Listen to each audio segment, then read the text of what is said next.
At the John Rylands Library, we have papyri that open a window onto the small-scale personal tragedies of daily life in Roman Egypt.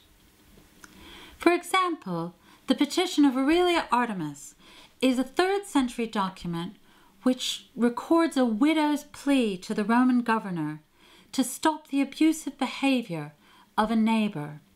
Aurelia Artemis is careful in her petition to emphasize the vulnerability of her position as a widow.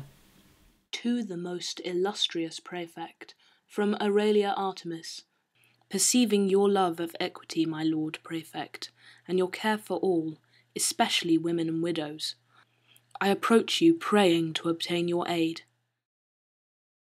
It is something, I think, feeling secure in a world where that having lost your husband is, in a way, equal to having lost your ID card, because in public, as a woman, you were sort of half invisible. Aurelia Artemis states that after her husband's death, her neighbor has taken advantage of her position to steal the family's flock of sheep and goats. It was he who wrongfully removed into his own keeping my husband's goats and sheep, 60 in number. You know, that woman must be so strong, because just her husband's died. She's on her own. She doesn't seem to have a father to turn to. She doesn't seem to have a brother that she can turn to, and this is a man's world. So it seems quite clear that the women are less likely to have the education to get through it, so they need the men to help them. So in the same way, there's a dependency structure, isn't there, where you've got the women at the bottom are completely dependent on the men. She's still at the mercy of the powers that be, which are men. What else could she do? Possibly there's the church.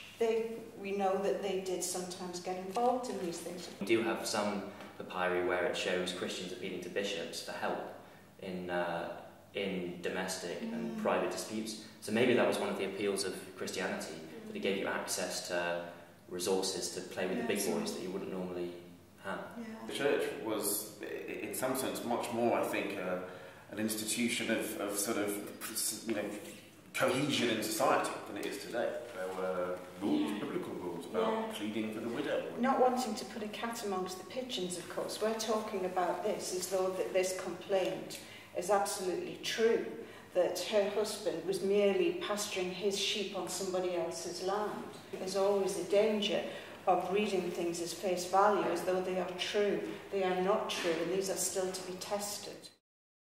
We know from other papyri that the case of Aurelia Artemis was passed up the chain of the Roman system of justice, but we don't know how it turned out. Taken together, stories like this one form a colourful mosaic. Each new fragment has the potential to change how we see the wider picture of daily life in the ancient world.